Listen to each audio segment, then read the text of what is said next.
მექრამეობა როგორც იყო გავრცელებული შევარდნაძის დროს, ასე გაგრძელდა შევარდნაძის დროსაც. ყველაზე კორუმპირებული იყო გაის მუშაობა. ცეკადან დაგვავალეს, რომ კანონიერ ქურდებს მოუარეთ. ერთ წელიწადში ავიყვანეთ 16 კანონიერი ქურდი. მაგ დროს წავიდა ყალაშოვიც? კი, მაგ დროს წავიდა, ტარიელონიანიც მაგ დროს წავიდა. კარტ ბლანში მოგცეს, რაც როგორც გინდათ ისე დაიჭირეთო. პირდაპირ უდევდით ჯიბეში და ესე ვიჭერდით. ზოგს იარაღს, ზოგს ცივი იარაღს, ზოგს კიდე ნარკოტიკებს. ყავდა ერთი ნაცნობი ყოფილი კანონიერი ქურდი, რომელიც მეუნებოდა ხოლმე, რომ აი ამ ქალაქში ჩავიდნენ, იმ ქალაქში ჩავიდნენო. რას აკეთებს თუნდაც 70-იანი წლებიდან მოყოლებული საბჭოთა მილიცია ეროვნული მოძრაობის წინააღმდეგ? მოსკოვიდან ყურადღება გვაიძულებდა იმას, რომ დღე-დაღამე თვალყურის ქვეშ ყოლოდა ეს ხალხი. როცა დაიწყო 9 აპრილის ამბები, მაშინ არ ქონდა შიში ჩვენ რო რამე მსხვერპლი იქნება. ეროვნული მოძრაობის ლიდერებს ბრალდებოდა მაშინ ეს ხალხი რო დაიღუპა? ნუ პრაქტიკულად კი.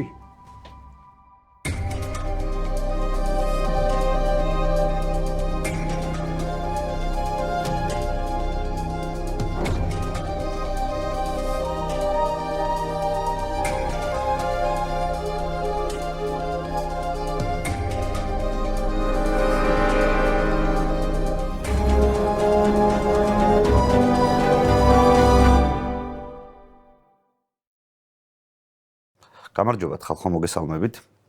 დღევანდელი ჩემი გადაცემა საბჭოთა და პოსტსაბჭოთა მილიციაზე და პოლიციაზეა. და ჩემი სტუმარია ბატონი კოტე კალანდაძე. ადამიანი, რომელიც 1968 წლიდან 2004 წლამდე იყო სისტემაში. პოლიციის სხვადასხვა განყოფილებაში სხვადასხვა თანამდებობა ეკავა.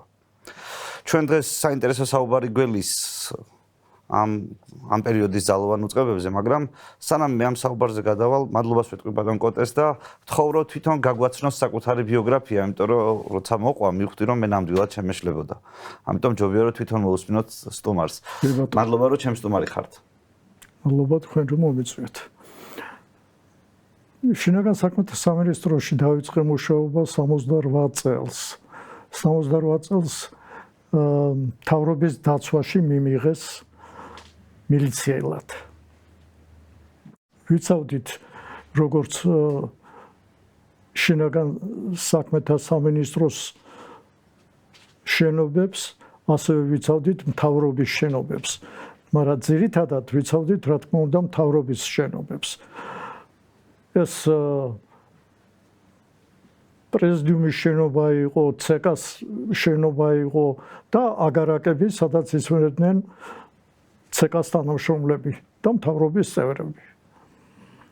შემდგომ რომ მოკლედ ბიოგრაფიული სუთხრათ მაყურებელს, თქვენი ანატომია, ბიოგრაფიული და მე დანარჩენზე უფრო ღრმად ვილაპარაკებთ.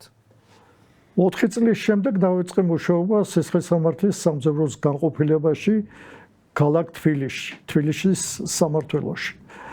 სხვათა შორის თბილისის სამმართველოს ძალიან კაი ავტორიტეტი ჰქონდა მაშინ საბჭოთა კავშირში და ცნობილი იყო როგორც ერთ-ერთი მოწინავე დანაყოფი მთელ კავშირში. მან დავიწყე მუშაობა ძებნის განყოფილებაში. ძებნის განყოფილებიდან შემდგომ 4 წლის შემდეგ დამნიშნეს ქალაქ ცხინვალში სამხრეთ ოსეთის სისხლისამართლის სამძევროს უფროსად. 5 წლის შემდეგ მე დავბრუნდი თბილისში და დამნიშნეს ჯერ ძველი თბილისის მაშინ კიროვის რაიონის განყოფილების უფროსის მოადგილედ, იქიდან გადამიყვანეს მერე ქალაქ თბილისის სისხლისამართლის სამძევროს უფროსად, იქიდან გადამიყვანეს საბურთალოს მილიციის უფროსად, მერე დამაბრუნეს უკვე ქალაქის სისხლისამართლის განყოფილების უფროსად, მე არეულობის დროს დამნიშნეს გლდანის რაიონში მილიციის უფროსად, იმიტომ რომ იქ დაბანაკდა მხედრიონი და დაიძაბა ურთიერთობა მაცხოვრებლებს შორის და მხედრიონელებს შორის. ამის შემდეგ ზვიადგამსახურდის მოსვლის შემდეგ ჩვენ ყველა მილიციის უფროსები გაგვანთავისუფლეს და რამდენიმე წელი ვიყავი უმუშავარი. მე დამნიშნეს დოლიძეზე მილიციის უფროსად ქალაქ თბილისში. მე სამინისტროში დამნიშნეს განყოფილების უფროსად. ამის შემდეგ რამდენიმე წელი ვიყავი უმუშავარი და 2000 წელს დამნიშნეს შიდა ქართლის უშროების უფროსად, სადაც ვიმუშავე 2004 წლამდე, სააკაშვილის მოსვლამდე. სააკაშვილის მერე აღარ ხართ სისტემაში. ბატონო? სააკაშვილის მერე არ ხართ სისტემაში. არა. როგორც ხედავთ, ჩემო ძვირფასო მაყურებლებო, ჩვენ გვაქვს შესაძლებლობა დიდ ეპოქაზე ვილაპარაკოთ ძალოვანი უწყებების, რომელიც ფაქტობრივად იწყება ჟავანაძის ეპოქით და მთავრდება სააკაშვილის ეპოქით. დიახ. მაშინ მე ვისარგებლებ ამ შესაძლებლობით, ბატონ კოტე, და შორიდან დავსვამ შეკითხვას. თქვენ გიმუშავიათ სხვა ადგილას შეიძლება, მაგრამ მილიციის სისტემაში და წარმოდგენა გქონდათ იმ პერიოდის სისტემაზეც, როცა ჟავანაძე არის და როცა შევარდნაძეც არის. აი რითი განსხვავდება ეს ამ ორი ადამიანის ეპოქა მილიციელის თვალით? ასე დავიწყებ ზოგად შეკითხვას. მე არ ვიტყოდი, რომ ძალიან განსხვავდება. პრაქტიკულად მექრამეობა როგორც იყო გავრცელებული ჟავანაძის დროს, ასე გაგრძელდა შევარდნაძის დროსაც. ამ სისტემას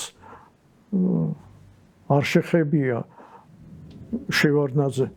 ნოჯერეთი მარტო იმიტომ, რომ თვითონ იყო მინისტრი ჟავანაძის დროს. ხოდა იყო რა თქმა უნდა გარეგნული ბრძოლა კორუფციასთან, მაგრამ ისე ძირფესვიანი ბრძოლა არ ყოფილა. აი რას ნიშნავს მაგალითად ჟავანაძის დროს იყო კორუფცია და შევარდნაძის დროს გაგრძელდა. რა ტიპის არის ეს კორუფცია და თქვენ სად გიგრძნიათ ამ პერიოდში, რომ აი კორუფციასთან გაქვთ საქმე რაღაცნაირად, აი ეს ადამიანი ან ეს უწყება ან რაღაცა კორუმპირებულია? ნუ ძირითადად რაც უფრო ნათელი იყო ეს გაის მუშაობა. საპატრულო დანაყოფის მუშაობა. იქ პრაქტიკულად ყველა იღებდა ფულს. ეს ჟავანაძის დროსაც ასეა? ჟავანაძის დროსაც და შევარდნაძის დროსაც. ხო და ისე ალბათ თლიანობაში ყველა დანაყოფში იღებდნენ ფულს, მაგრამ შედარებით რა თქმა უნდა, აი ყველაზე კორუმპირებული იყო გაის მუშაობა. რატო უშვებდა თქვენი დაკვირვებით სისტემა ამას, რომ აი ერთ-ერთი განყოფილება პოლიციის? იმიტომ რომ მთელ კავშირში იყო მოდებული ეს სისტემა, ასე ვთქვათ. კი, ყველა მიცოდა ამის შესახებ, მაგრამ ისეთი გადამწყვეტი ზომები არც ერთ რესპუბლიკაში და არც ავტოკავშირში არ მიუღიათ, რომ აი ეს მექრამეობა გაის მხრიდან არ ყოფილიყო და სინამდვილეში მილიციის სახეს მოქალაქე ხედავდა გაის მუშაკის მოქმედებიდან. არა მარტო გზავრები, მძღოლები, მათი ოჯახები, ყველა მიცოდა ეს. და შევარდნაძემ რომ მოსვლისთანავე რომ ბრძოლა დაიწყო კორუფციასთან და დაიჭირა ცეხავიკები და ასე შემდეგ და ასე შემდეგ, აი ამან როგორ შეცვალა კორუფციის აგებულება, ესე რომ ვთქვათ, საბჭოთა სისტემაში? უფრო შენიღბული გახდა, რა თქმა უნდა. ნუ ძირითადად ერთი პერიოდი გახსოვთ თქვენ ალბათ ღვინის ჩაბარების გეგმა იყო ძალიან მაღალი და არყის მეშვეობით და სპირტის მეშვეობით ამ გეგმებს ასრულებდნენ ქარხნები. და აქედან გამომდინარე მიშვებული იყო ეს პერიოდი რაღაცა, მაგრამ მე შევარდნაძე მეცადა რომ შეეცვალა ეს ყველაფერი და რა თქმა უნდა ნაწილობრივ შეეცვალა ცეხავიკების რო ვეძახდით ჩვენ ნაკლები გახდნენ ცეხავიკები, უფრო შენიღბულები გახდნენ, ბევრი წავიდა რუსეთში და რა თქმა უნდა აი ღვინის საკითხი ასე გადაწყდა პრაქტიკულად, რომ უფრო ხარისხოვანი ღვინო იყო და ნაკლები.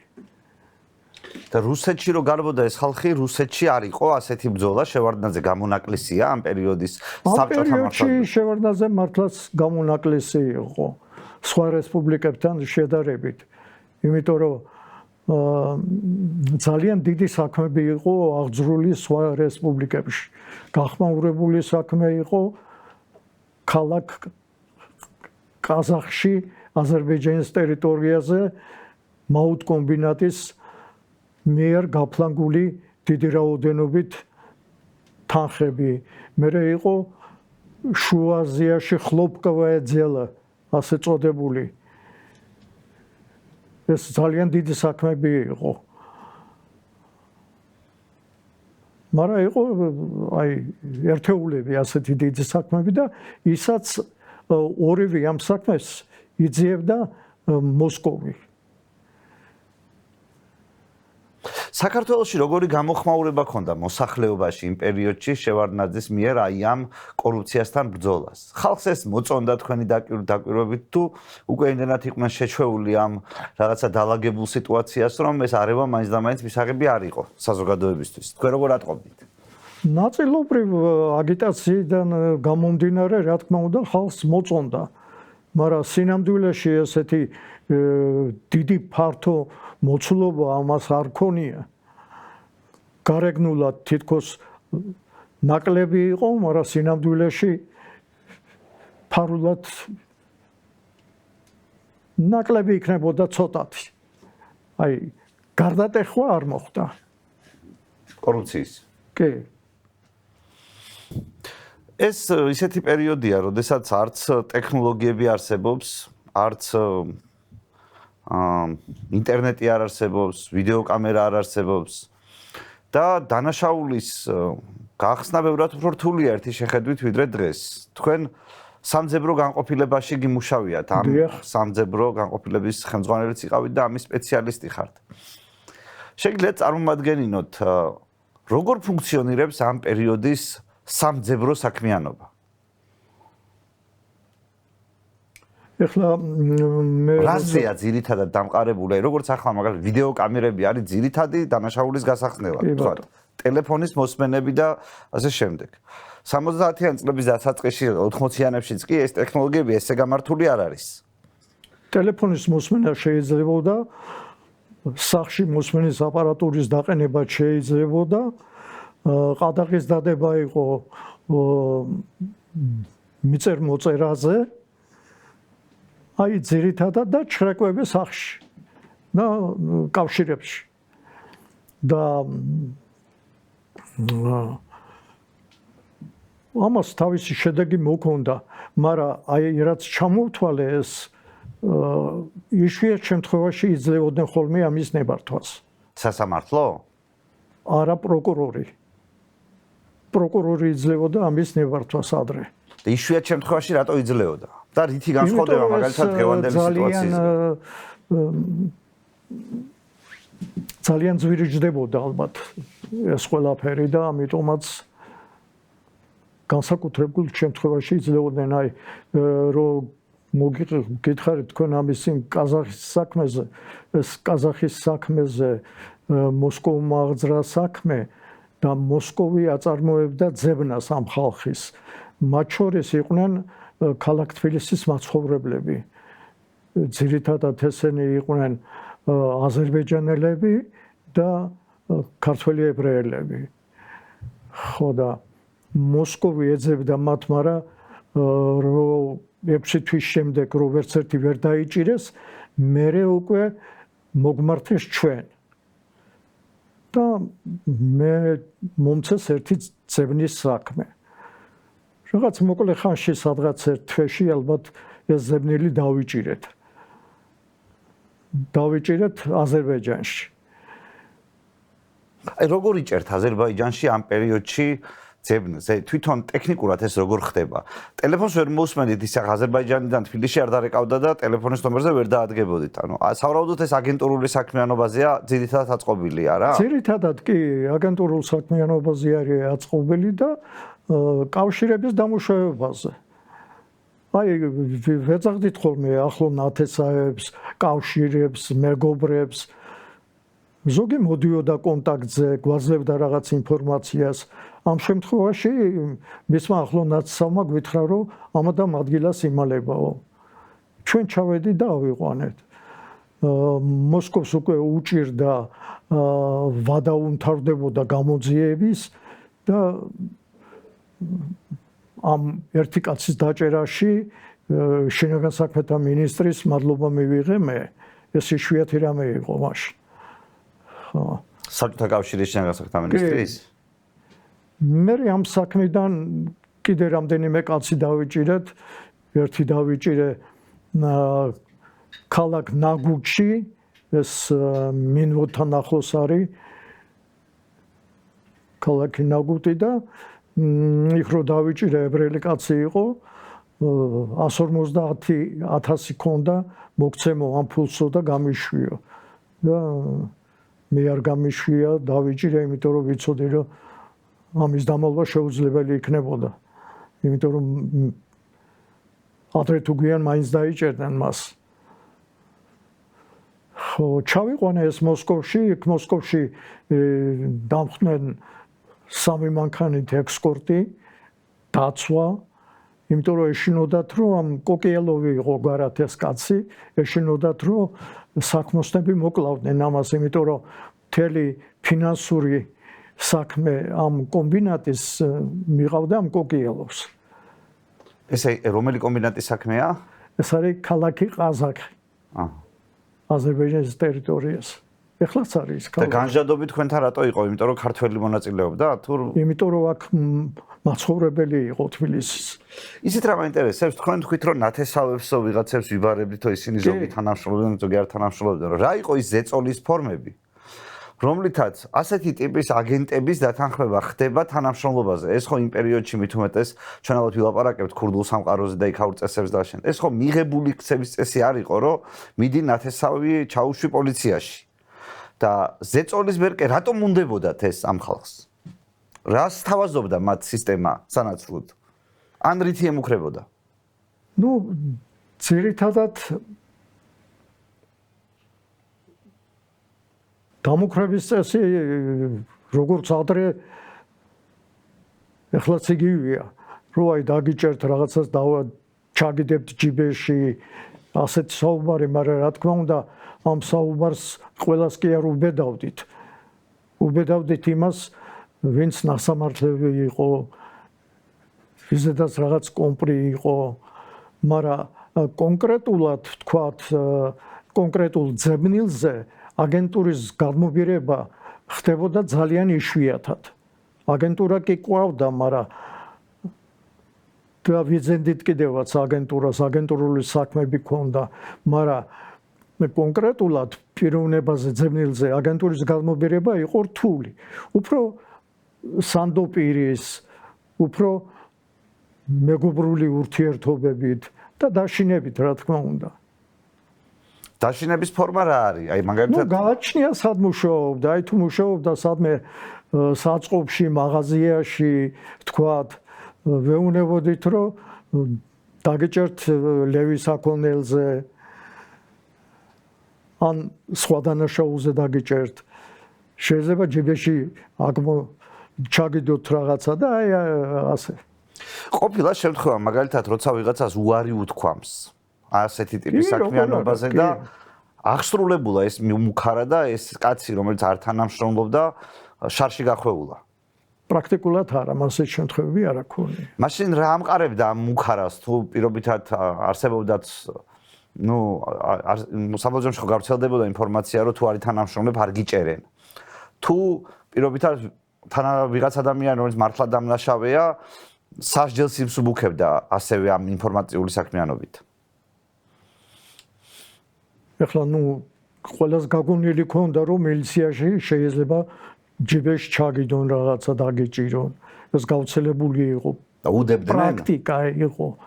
უდებდნენ და იმიტომ იყო გავრცელებული თუ გადამეტებული იყო. სინამდვილეში იყო ასეთ შემთხვევები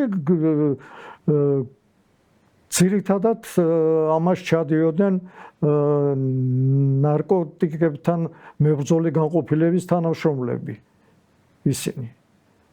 უნებრივია. ხო. უდებდნენ ჯიბეში და იჭერდნენ მერე და აი როგორ ხო ფაქტია რომ ყველას არ უდებდნენ. რა თქმა უნდა. რაღაცა ტიპის შერჩევა არსებობდა ამასთან დაკავშირებით. აი რა იყო ის კრიტერიუმები, როცა გადაწყვეტილებას ღებულობს საბჭოთა მილიციელი, ვის ჩაუდოს და ვის არა? ძირითადად ინფორმაციის შედეგად წყდებოდა ამის გადაწყვეტილება თუ იცოდე რომ ადამიანი ნარკომანია ან ეწევა ან იკეთებს წამალს აი მასთან შეიძლებოდა ამ თემაზე ლაპარაკი და ისე ნებისმიერ მოქალაქეს ვერ დაელაპარაკებოდი მაგ თემაზე რა თქმა უნდა ხო მაგრამ ხო ნარკომანებიც ხო არსებობდნენ და გარეთაც ხო დადიოდნენ ყველა მათგანს ხო არ უდებდნენ რა თქმა უნდა არა ხო და აი ნარკომანს რა უნდა ჩაედინა ისეთი აი ცუდი საქციელი რომლის გამოც პოლიციელი თუ მილიციელი საბჭოთა მას გაიმეტებდა და ჩაუდებდა ძირითადად უდებდნენ იმიტომ რომ ფული გამოერთვიათ ძირითადად მაგრამ იყო შემთხვევები როცა მიზანდასახულად უდებდნენ და იჭერდნენ ხალხს იყო ასეთი პერიოდი აი ჩემი მუშაობის დროს ეს მე მაშინ ვიყავი ქალაქის სისხლისამართლის სამზებროს უფროსის მოადგილე უფროსი იყო გივი ლომინაძე სხვათა შორის ძალიან კაი პიროვნება და კაი ადამიანი ძლიერი თანამშრომელი მაშინ ცეკადან დაგვავალეს რომ კანონიერ ქურდებს მოუარეთო და ერთ წელიწადში ავიყვანეთ 16 კანონიერი ქურდი ეს რა პერიოდია დაახლოებით? ეს არის დაახლოებით 87-8 წელი. პერესტროიკის მერე. კი. ხო. და ამ დროს პრაქტიკულად მთელი ქურდები გადავიდნენ რუსეთში საცხოვრებლად, ძირითადად მოსკოვში. და იქ მოიკიდეს ფეხი. ანუ ცეკას მანამდე ხო იცოდა ქურდების არსებობის შესახებ. იმ პერიოდში რა მოხდა ისეთი, რომლის გამოც თქვენი აზრით, თქვენ ეს დავალება მიიღეთ? ერთ-ერთმა ქურდმა რაიკომის მდივანს ფული დააწერა, ასე ვთქვათ. და ეს ინფორმაცია მივიდა ცეკაში. თუ საიდუმლო არა რომელმა ქურდმა რომელ რაიკომის მდივანს დააწერა ფული, ანუ როგორ ხდებოდა ეს? ეგ როგორ ხდებოდა, ანუ ქურდს როგორ შეეძლო რაიკომის მდივნისთვის ფული დაეწერა? ტექნიკურად როგორ არის შესაძლებელი?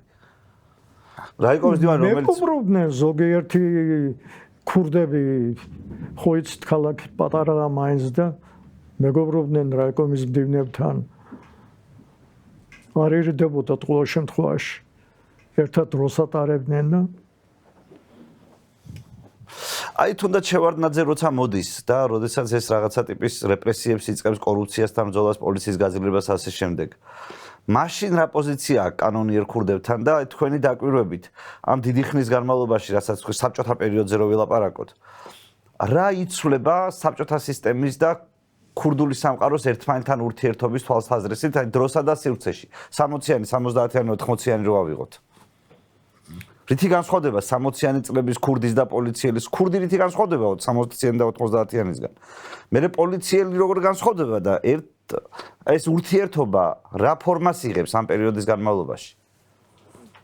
ნუ ხლა ადრინდელი ქურდები არ იყვნენ შეძლებული ხალხი. აი უკვე შევარდნაძის პერიოდიდან დაწყებული და უფრო ადრე და უფრო გვიან მერე რო დაიწყეს ამ ქურდებმა ფულის შეწერვები ცეხავიკებზე ისედაც მდიდარ ხალხს ართმევდნენ ხოლმე ფულს აშინებდნენ თვითონაც დაიწყეს ბიზნესმენობა ქურდებმა უკვე ასე ვთქვათ გრეხი არ იყო მათ მხრიდან თვითონაც წილებში შედიოდნენ და ძალიან გამდიდრდნენ ძალიან დიდი ფული იშოვეს მაშინ გამდიდრდნენ და უკვე სახლებიც, მანქანებიც, შესაძლებლობებიც მეტი ჰქონდათ.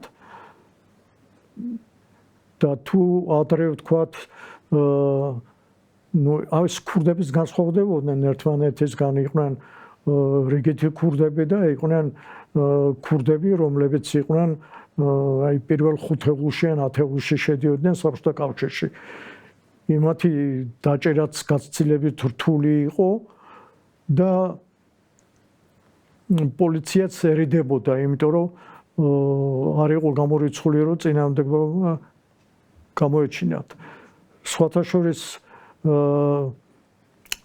მაგ დროს მე დავიჭირე 2 კანონიერი ქურდი, ერთი იყო უგრეხელიძე, მეორე ხერკილაძე, ესენი ახლა არ არიან ორივენი ცოცხლები. ამათმა ბევრი დანაშაული ჩაიდინეს თბილისში, მათ შორის დააყაჩაღეს მჟავანაძეს პირადი დაცვის უფროსი.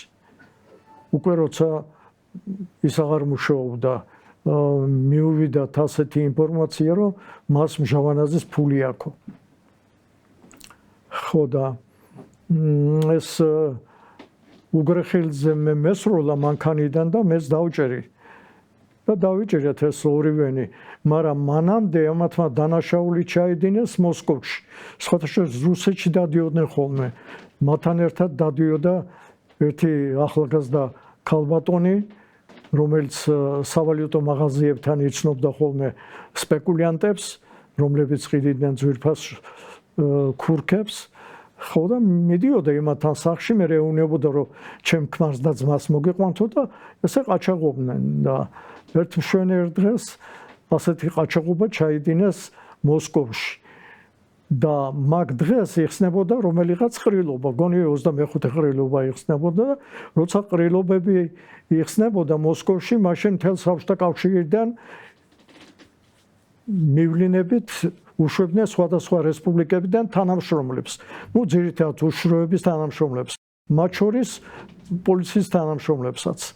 მოსკოვი იწმინდებოდა მაშინ შავი ელემენტებიდან და დაკავების ყაჩაღობის დროს რომ წამოვიდნენ ესენი ნაყაჩაღებით ხელში ხალხმა გაიგო რომ ესენი ყაჩაღები არიან და გამოიკიდათ ამათ და ამათმა ატეხეს სროლა ქალაქში.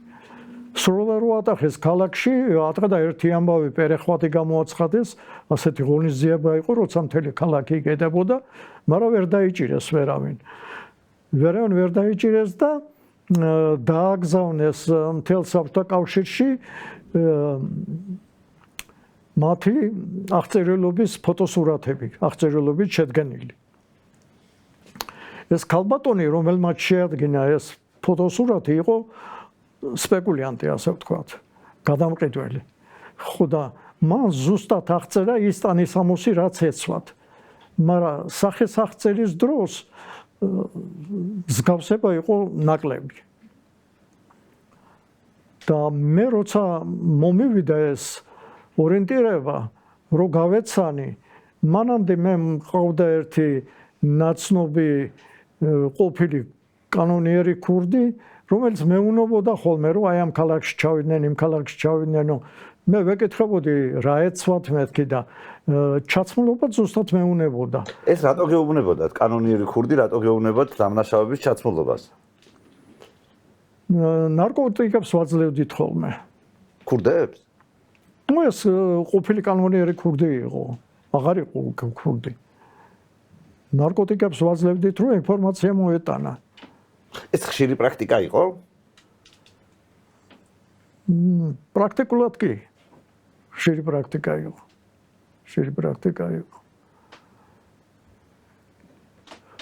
ხო და მე მივხვდი რომ ეს უგრეხელიძე და ხერკილაძე არის, დაურეკეთ მოსკოვში, მოსკოვიდან ჩამოვიდა ჯგუფი, გამომძიებელი, დაზარალებული, ამ ქალმა სურათებით ამოიცნო ეს ორივენი და გაიხსნა საქმე. გაიხსნა საქმე და მაგ საქმეში და კიდე რამდენიმე კაცის დაჭერაში ვადაზე ადრე მომცეს წოდება. და ვადაზე ადრე წოდებას იძლეოდა მარტო მოსკოვის კოლეგია. შინაგან საქმეთა სამინისტროს კოლეგია.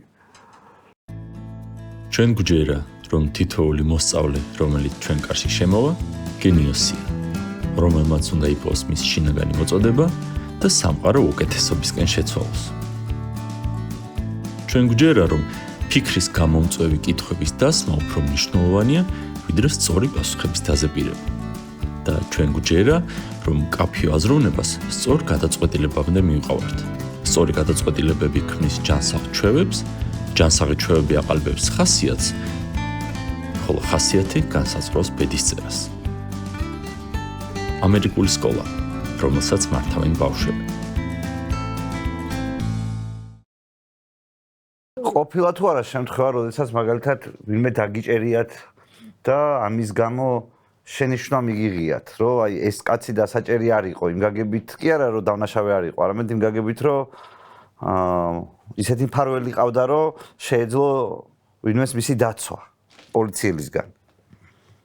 მე პირადად ასეთ შემთხვევა რა მქონია, მაგრამ ვარაუდობ, რომ ასეთ შემთხვევები იქნებოდა. ქურდებზე რო კანონიერ ქურდებზე რო გავაგრძელოთ, რა იყო ძირითადი შემოსავალი იმ პერიოდის კანონიერი ქურდების? რაზე იდგა მათი ძალაუფლება? ძირითადად ვინც ქურდობდა, ყველას წილი შექონდა, ასე ვთქვათ, ოფშაკში. და ოფშაკი იყო ერთ-ერთი ქურდის ხელში. და ეს ოფშაკის ფული მერე ნაწილდებოდა, ზოგი ციხეში მიდიოდა, ზოგი სამონტყოფოში, ზოგი ნაწილი ფული მიდიოდა ისე დასახმარებლად. ძირითადად ქურდები თვითონ ჩადიან დანაშაულს, თვითონ ჩადიან, თვითონ იპარავენ თუ მათ ყავთ თავიანთი ორგანიზებული ჯგუფები? არა. ძირითადად კანონიერი ქურდები იშვიათად იპარავდნენ ხოლმე ან ყაჩაღობდნენ. იშვიათად უფრო დაბალი ფენა. დაბალი ფენა, უფრო ახალგაზრდები, ვისაც ქურდობა უნდათ, ჩეროდათ ამ ქურდული ინსტიტუტის და ასე სხვა. აი თქვენ თქვით რომ 16 ქურდი დავიჭირეთ ერთდროულათო და დანარჩენი მოსკოვში გაიქცნენო. აი ამას რა იმ პერიოდში რა რეაქცია მოყვა, იმიტომ რომ ეს საკმაოდ კინეულ თემაზე შეხებაა, როგორც მე ვარაუდობ. კი. როდესაც რაღაც ხალხი, რომელიც ქუჩაში სიტუაციას ალაგებს, ესე რომ ვთქვათ, უცბად ქვეყნიდან ქრება. ყველა გაქრა, მაშინ თუ ვინმე დარჩა. ზოგიერთი დარჩა კი, რომელიც არ იყო აქტიური, მაგრამ ძირითადად ის ქურდები, ვინც წავიდნენ, ისინი ყველანი ძალიან მოქმედები იყვნენ და ძლიერები იყვნენ. მათ შორის ცნობილი ქურდი კალაშოვი და სხვები. მაგ დროს წავიდა და კალაშოვიც? კი, მაგ დროს წავიდა, ტარიელონიანიც მაგ დროს წავიდა და სხვები. ანუ ქურდების ქვეყნიდან გაყრის პრაქტიკა ახალი არ ყოფილა, რაც ჩვენ მერე უკვე მიხეილ სააკაშვილის დროს ვნახეთ. მანამდეც სადღაც ქონია ამასის, ხო? კარტბლანში მოგცეს, რაც როგორც გინდათ ისე დაიჭირეთო. პირდაპირ უდევდით ჯიბეში და ესე ვიჭერდით. ზოგს იარაღს, ზოგს ცივი იარაღს, ზოგს კიდე ნარკოტიკებს. ვინ გასცემდა ასეთი ტიპის? რამდენიმე ორი ქურდი დავიჭირეთ ქთამის მიღებაზე. ქთამის მოცემაზე. ქთამის მოცემაზე. რამდენიმე ქურდი დავიჭირეთ, ჩვენ თანამშრომლები მიდიოდნენ მოლაპარაკებაზე და ევოდნენ, რომ აი მოიტანა 100.000 და არ დაგიჭერთ. და ორმა ქურდმა ეს ჭამა. და ფულით რომ მოვიდნენ დავიჭირეთ. და ფულით წარვით. ნუ რა თქმა უნდა. და პასუხი რა იყო ამაზე? ან ზოგადად ეს არ ითვლებოდა თუ ასე გფარველობდა სისტემა, რომ საშიში იყო ამ ხალხის გადამტარება იმ დროს თქვენი პოზიციის ადამიანისთვის. აი ვინც მოქმედი თანამშრომელი იყო, მისთვის არ იყო ეს საშიში. არ იყო საშიში. ეხლა ისეთი შემთხვევა, რომ აი ვიღაც კანონიერ ქურცს შურისძიების მიზნით მოეკლა რომელიმე თანამშრომელი, მასეთი შემთხვევა მე არ მახსოვს.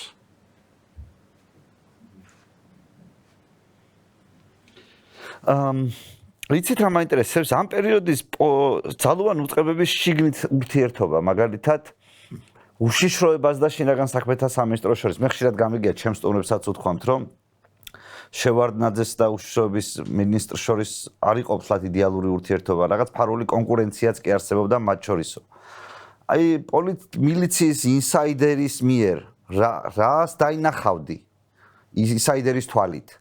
რა ტიპის დაპირისპირება შეიძლება არსებულიყო პირობითად თქვენი პოლიციელებს და უშიშროებას შორის?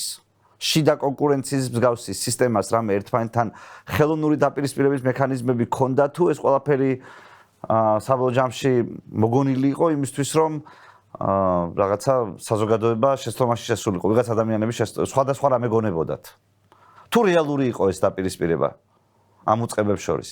ხშირად იყენებს ამას სხვადასხვა სისტემები, როდესაც ამხელა დიდი უწყება უშიშროება და შინაგან საქმეთა სამინისტრო ერთი არ არის, ერთ ხელქვეშ არ არის, ერთმანეთის კონკურენტები არიან. საბჭოთა კავშირში, საბჭოთა საქართველოში როგორ არის? მე ვიტყოდი, რომ დაპირისპირება ჩვენ შორის არასოდეს არ ყოფილა. უბრალოდ მათ სხვანაირი მუშაობა ჰქონდათ, ჩვენ სხვანაირი. ერთმანეთთან ეს არ იყო გადაჯაჭვული რაღაცა. ხო და პრაქტიკულად ვერიდებოდით რა, ასე ვთქვათ.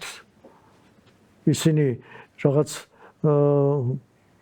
უფრო კონსპირაციულად მუშაობდნენ ყველანაირად. ჩვენი მუშაობა ხო ნათელი იყო ყველასთვის და მათი მუშაობა იყო ფარული. და ამიტომ ვერედებოდით.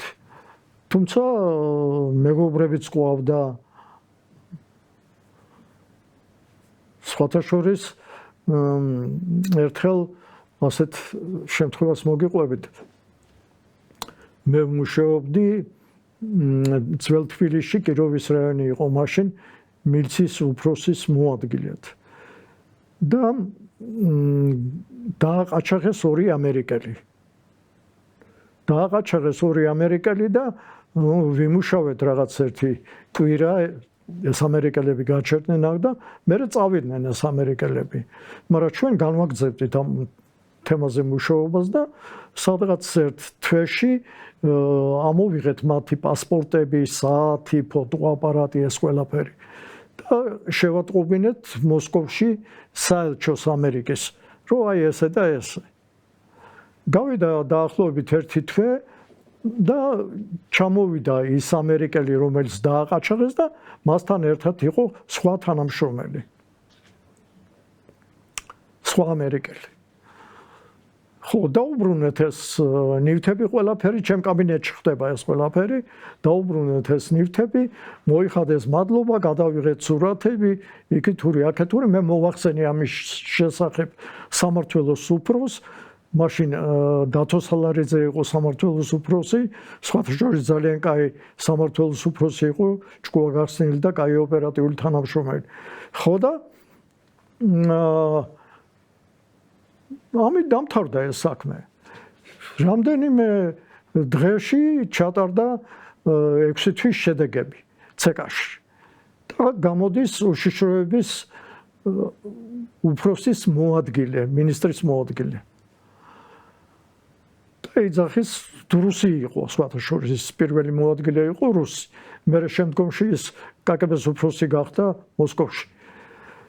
ხო და გამოდის და ეძახის, რომ თავის მოხსენებაში ახსენებს, რომ зафиксирован нежелательный контакт сотрудников милиции города Тбилиси с иностранной разведкой. ხო და ასახელებს ჩემ გვარს. ხო და ნუ ეხლა მასეთ პიროვნება რომ დაგასახელებს ორგანოში არავინ არ დაგტოვებს. მაგრამ მეორე დღეს მე მივედი უშროებაში და მოვითხოვე მასთან შეხვედრა. და შემახვედრეს. შევედი კაბინეტში, ღიმილი ჩემხდა, დავზანდითო, ხო და აბა რა შეაო საქმე. მოუყევი მე როგორც იყო ეს ამბავი. Чепуха для чего-то я просто упомянул о вас. Иди работаю. ზურგზე ხელი დამარტყა და გამომიშვა. ხო, ქართველებში ამას არ ხონია გავლენა, რომ ასე თქვა ამ კაცმა და კი, სხვათა შორის კი. იმიტომ რომ მაინც სადღაც ნუ აი ჩემი ნაცნობები დაიძაბნენ ამით. დაიძაბნენ. მაგრამ აი პრაქტიკულად იშვიათად რომ უშიშროება ატარებდა რამე ღონისძიებას თანამშრომლების მიმართ, ძალიან იშვიათად. შეიძლება ერთი შემთხვევა იყო ასეთი. რითი განსხვავდება ერთმანეთისგან შემთხვევები, როდესაც ბრალდებული არის ჩვეულებრივი კრიმინალი ან ეჭვმიტანილი და როდესაც არის პარტიული თანამშრომელი. იმიტომ რომ კომუნისტებს ერთმანეთის ბევრი ყავთ დაჭერილი. და დარწმუნებული ვარ, თუნდაც იმ შევარდნაძის პერიოდში, როცა კორუფციას ებრძვიან, ბევრი თავისიანის დაჭერა მოუწიათ, იყვნენ ასეთი. ბატონი სოლიკო ხაბეიშვილი ციხეში იჯდა, ბევრი ადამიანი იჯდა ციხეში იმ პერიოდის მაღალჩინოსნებად. ეს საქმეები რითი განსხვავდება ერთმანეთისგან? იმ ფაქტორის გათვალისწინებით, რომ აქ არის არაჩვეულებრივი კრიმინალი, არამედ პარტიის მაღალჩინოსანი, გამომძიებლის თვალით. ეხლა მე ამ საქმეებში მონაწილეობა არ მიმიღია, მაგრამ ჩემი აზრით, როცა ეხებოდა საქმე უმაღლეს დონის თანამშრომლებს, ცეკას თანამშრომლებს, ალბათ ამ შემთხვევაში ჩართული იყო აუცილებლად უშიშროება. და მიდიოდა დაწვრილებითი დაფიქსირება ამისი, ფარული დაფიქსირება ამ ყველაფრის. ჩანაწერები და ეს არ იყო ერთი დღის ოპერაცია. როგორც ჩვენ შეგვეძლო ვთქვათ, სისხლის სამართლის სამძებროში ერთ დღეში ჩაგვეტარებინა ოპერაცია, მაგრამ ასეთ შემთხვევაში ალბათ მომზადება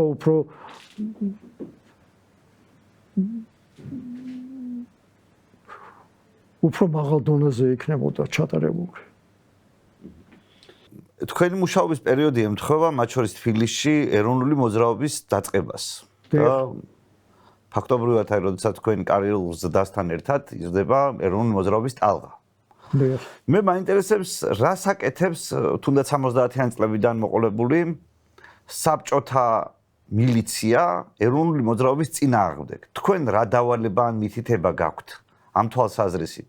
რა უნდა გააკეთოთ ზოგადად აი მას შემდეგ რაც გაიგეთ რაღაცა ასეთი ტიპის სიტყვები, რომელიც პოლიტპატიმარი იქნება ეს თუ დისიდენტი იქნება თუ ეროვნული მოძრაობა იქნება გაჩნდა ქართულ სივრცეში. ნუ 87 წელში მე მუშაობდი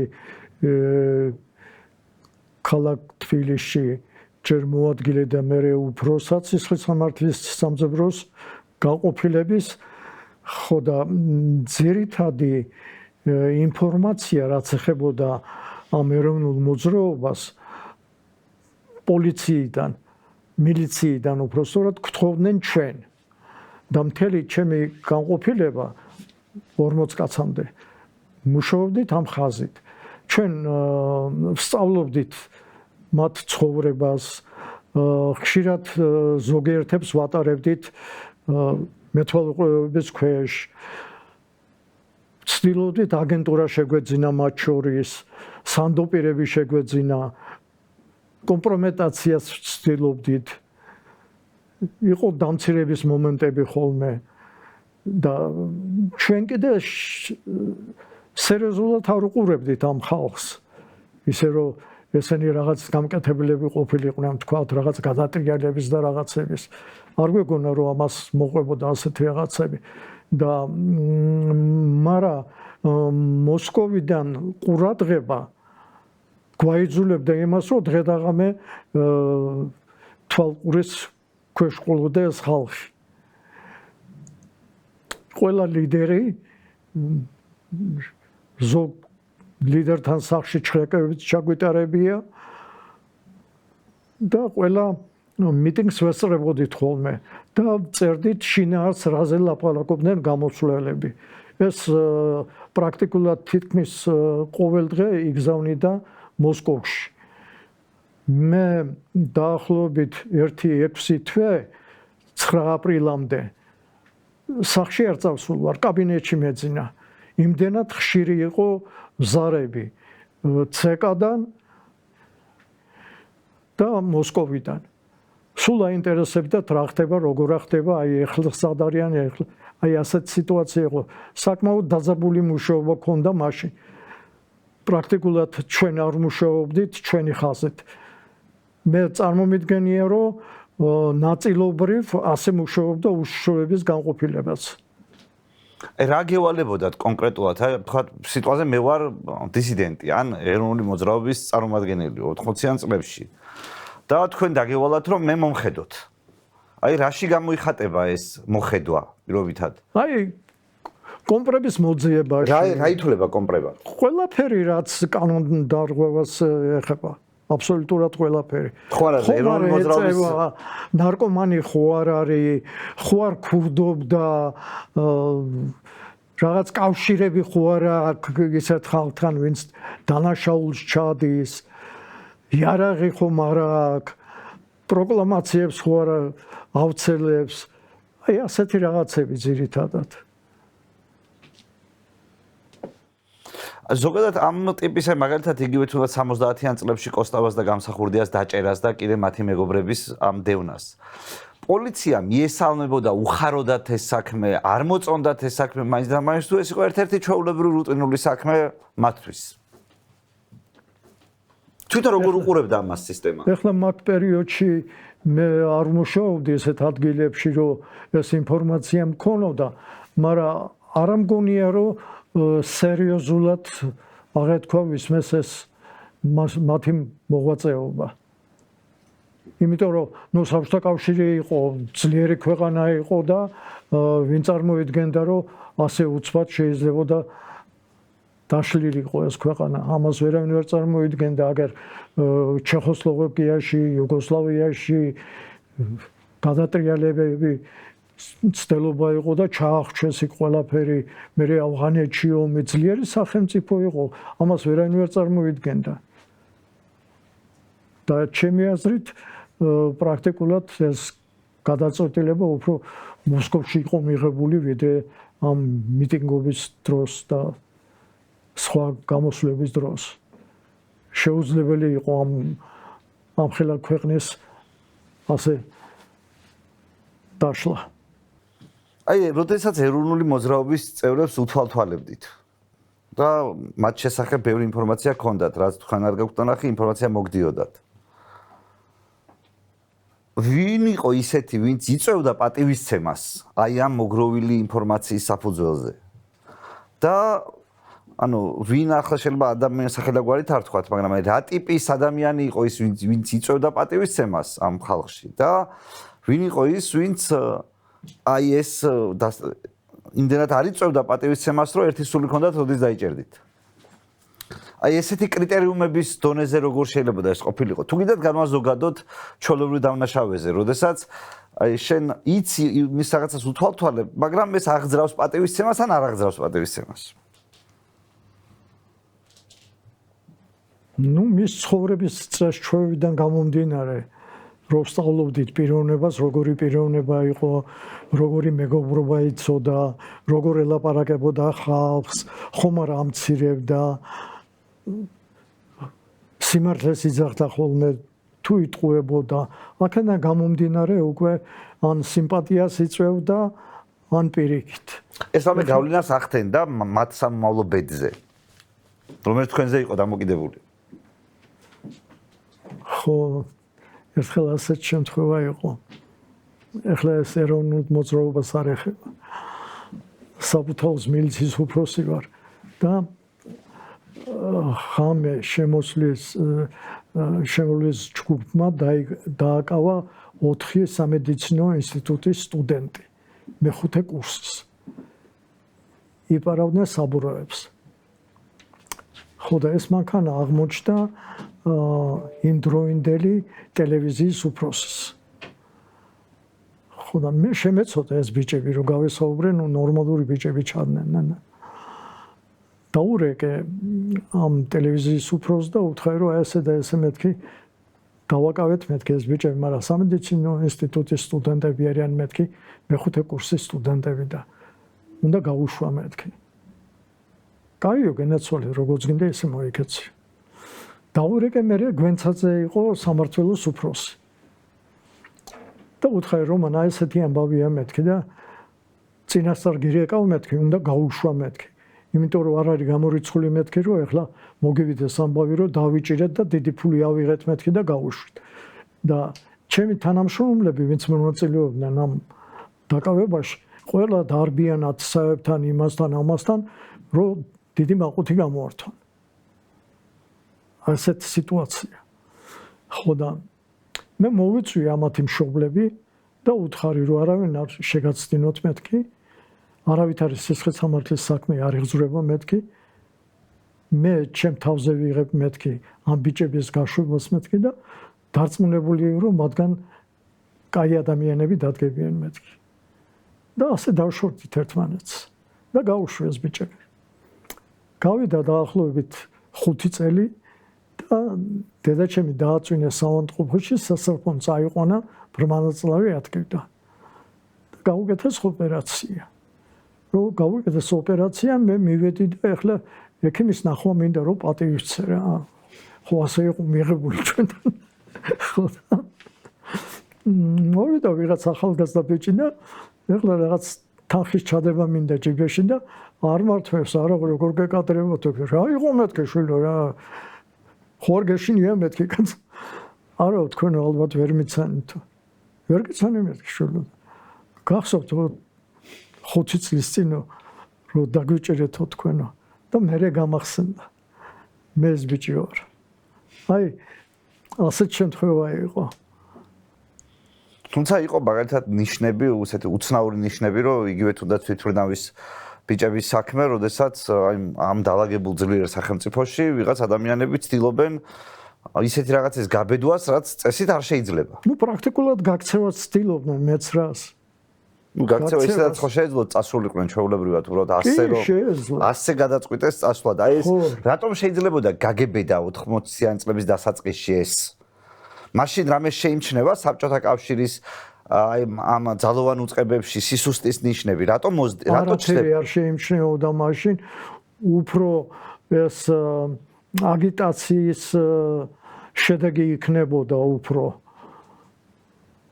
ვიდრე ნუ ეხლა თუ უნდათ წასვლა პრაქტიკულად ისეთი ოჯახის შვილები იყვნენ, რომ თავისუფლად შეეძლოთ თქვა საგზურის აღება და წასვლა. მაგრამ დარწმუნებულები იყვნენ, რომ ასე შეძლებდნენ წასვლას. და ასე თუ წავიდოდნენ, საზღვარგარეთ უკვე გმირები გახდებოდნენ.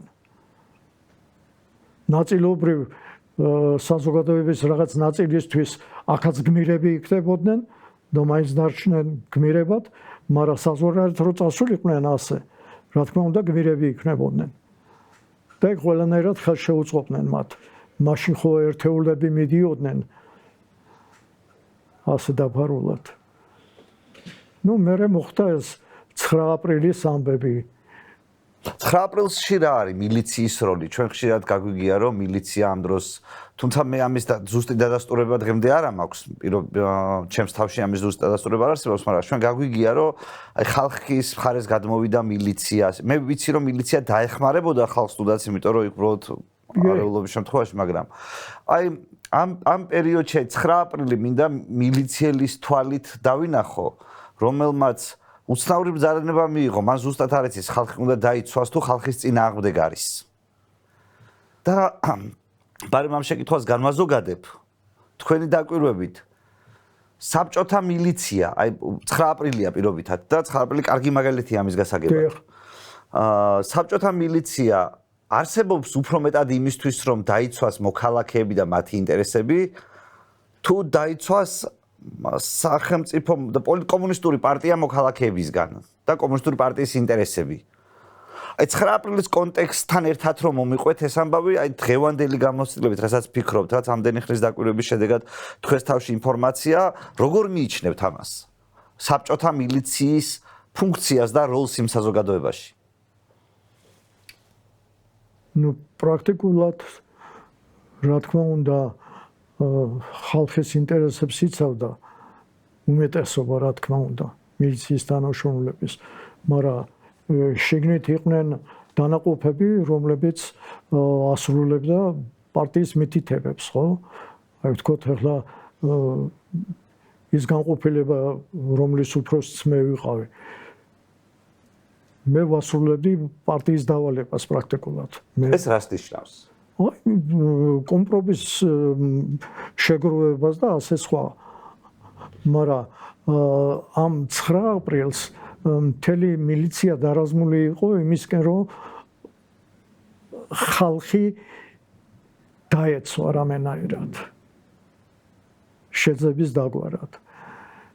და როცა დაიწყო 9 აპრილის ამბები, მაშინ არ ქონდა შიში ჩვენ რომ რამე მსხვერპლი იქნება.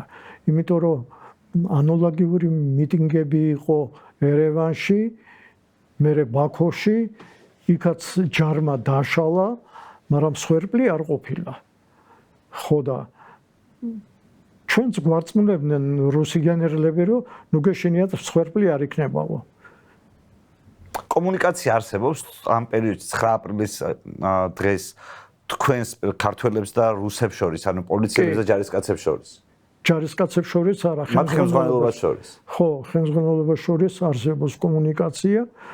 ეს მთავრობის სასახლეში ხდება ყველაფერი, იქ არიან ეს ხელმძღვანელები, რუსებიც, ჩვენებიც, რამდენიმე პერიმეტრია კიბებთან, თანამშრომლების, უშიშროების თანამშრომლების, პოლიციის თანამშრომლების, ჯარის თანამშრომლების. ხო და როცა დაიწყო ეს მიტინგი, რა თქმა უნდა, ეგ წინააღმდეგობა გაუწია ხალხმა. ძირითადად ახალგაზრდობამ დიდი წინააღმდეგობა გაუწია მაგის შესახებ მე შემდგომში მოგიყვებით მე როცა მოუხლავდა ჯარი ამ კიბებს ნაწილი მომიტინგეებს გული წაუვიდათ და იყვნენ კიბებზე წამოწოლილები და იმდენად დაბნეულები იყვნენ ჩვენი ხელმძღვანელობა და რუსებიც პრაქტიკულად რომ არავინ არ აქცევდა ამას ყურადღებას. მე მივედი ერთ გენერალთან და უთხარი რომ მომეცით მეთქი უფლება გამიხსენით მეთქი დერეფანი რომ გამოვიყვანო მეთქი ეს ხალხი ცუდადაა მეთქი. მე არ მეგონა რომ რამდენიმე კაცი გარდაიცვალა მაშინ. ხო და ის 40 კაცი მე ვინც მყავდა ეს იყო გრუპა ზახვატა ასე ვთქვათ, მე ვიყავი მათი ხელმძღვანელი, მევალეობა და შემდგომში ამ ლიდერების აყვანა. ხო და ეს ხალხი ავიყვანეთ ხელით, შემოვიყვანეთ ეზოში და უკვე ეზოში სასწრაფო მანქანები იდგა. პარლამენტის ეზოში. ბატონო? პარლამენტის შენობის ეზოში. კი, პარლამენტის შენობის ეზოში. დაახლოებით 60 კაცი ამოვიყვანეთ ჩვენ. და მანქანებმა წაიყვანეს ეს ხალხი. ნაწილი გადარჩა, მაგრამ ნაწილი ვერ გადარჩა. ჩვენ მოვიწამლეთ. ცრელები მოგვდიოდა. სუნთქვა გვიჭირდა, მაგრამ აგვიგზალეს მისვლა ექიმებთან. ნუ მიხვალთო თქვენ ექიმებთან. და როგორც აღმოჩნდა, რუსებმა იხმარეს გაზი, ეხლა მისი დასახელებმა მე ზუსტად არ ვიცი, მე გამოძიებამ კი დაადგინა. სობჩაკის გამოძიებამ რა გაზიც იყო. მაგრამ გაზის შეგდების დროს ადამიანი უნდა გავიდეს იმ ადგილიდან, სადაც გაზის მოქმედებაა და წერეთელმა რომ დაუძახა ამ ხალხს რომ დაჯექითო თქვენო და არ ადგეთო, აი ვინც არ ადგა ის მოიწამლა. თორე რომ გაქცეულიყვნენ, გადარჩებოდა ყველა. პრაქტიკულად ასე მოხდა. მე დილას უკვე დილის 5 საათზე დაიწყო ამ მოედნის გაწმენდა და უამრავი არმატურები, რკინის ქვები ძალიან ბევრი ფეხსაცმელი იყო. 2 კამაზი გაივსვა ამ ქვებით, არმატურებით და ფეხსაცმელით. ანუ წინააღმდეგობას უწევდა ხალხი.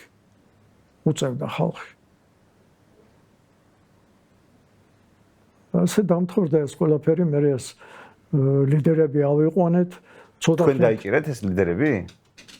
ჩვენმა ჯგუფებმა დაიჭირეს, აიყვანეს ყველა. ხო, დააპატიმრეს ცოტა ხნით, მე გამოუშვეს და აი მე უკვე რამდენიმე ხანში უშროების შენობაში შევიდნენ მომიტინგეები. ნუ აქ უკვე ეჭვი დაგვება და ყველას რომ ჩვენ თანამშრომლობს რომ ეს მოსკოვიდან ნებადართული იყო ეს. იმიტომ რომ შიგნით უშროების შენობაში იყო სპეცდანიშნულების რაზმი, რომელმაც არ იმოქმედა. ეს 9 აპრილი არ არის, ეს მერე შემდგომი პერიოდი. მერე უკვე დაახლოებით თვენახევრის 2 თვის შემდეგ.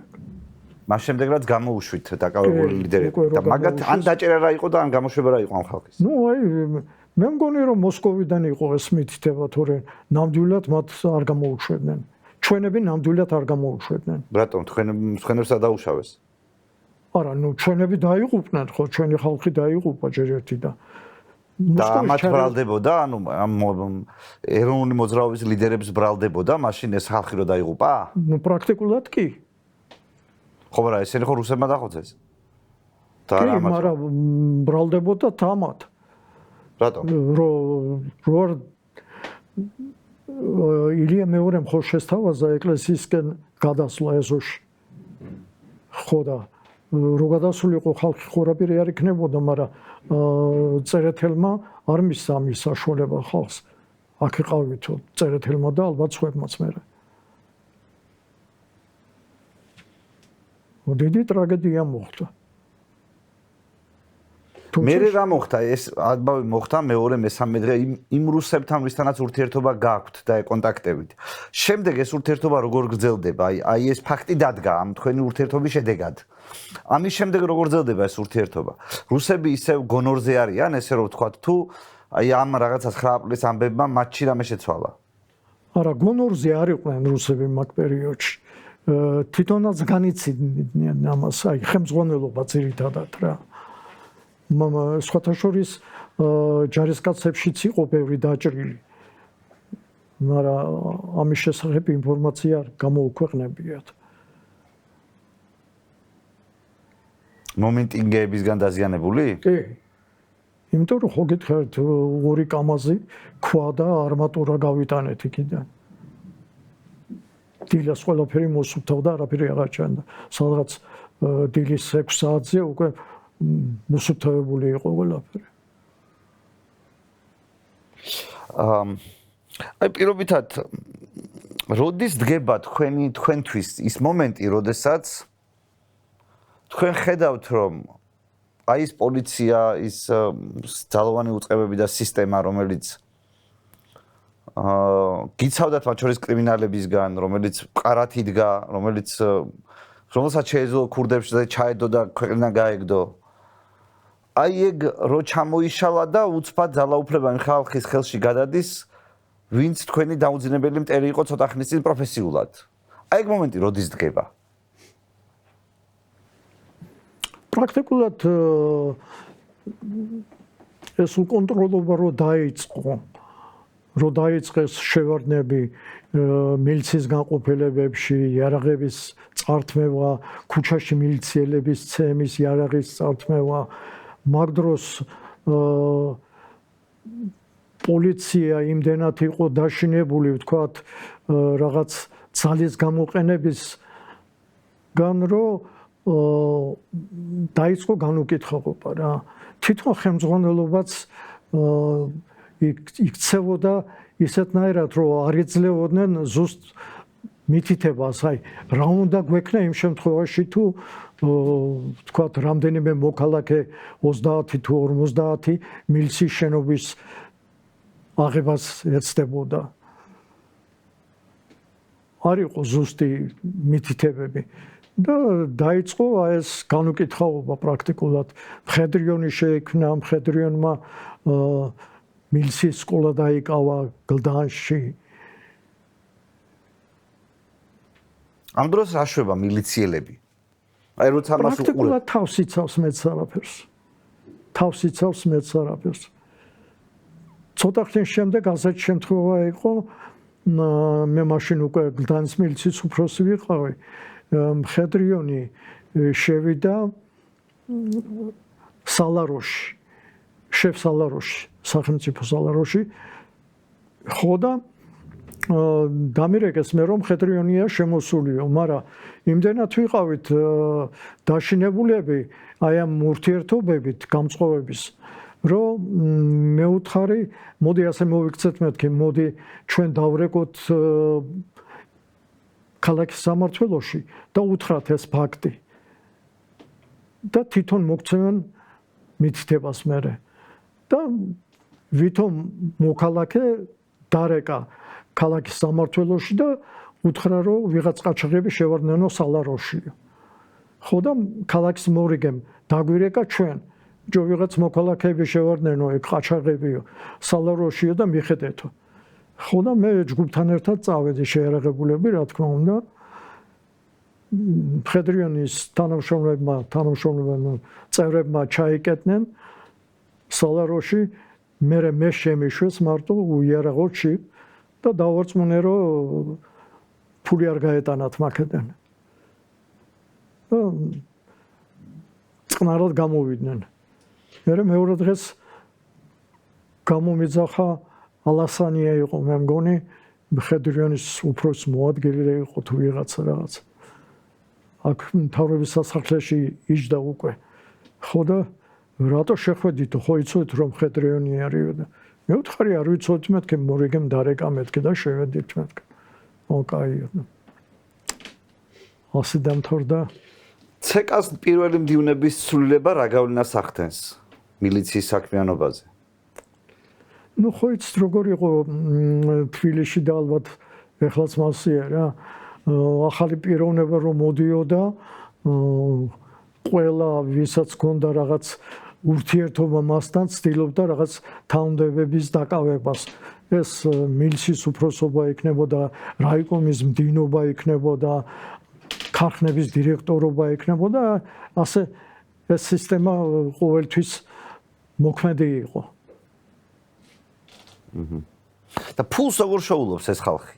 აი რომ უნდათ ეს თანამდებობები პირობითად მილიციის უფროსობა იქნება, ეს რაიკომის მდივნობა იქნება თუ რაღაცა იქნება. ხო ფაქტია რომ ეს ხალხი ხელფასზე არ ცხოვრობს, ყოველ შემთხვევაში რაღაც ნაწილი შეიძლება ცხოვრობს, მაგრამ ძირითადი ნაწილი არ ცხოვრობს და თვითონ აი ამ სისტემაში როგორც თქვენ მაგალითად გაის მაგალითზე ამიხსენით რომ ეს ყველა მიცოდა, შეჩვეული ჭირი იყო, ასე ფუნქციონირებდა და არ შევეხოთ ამას.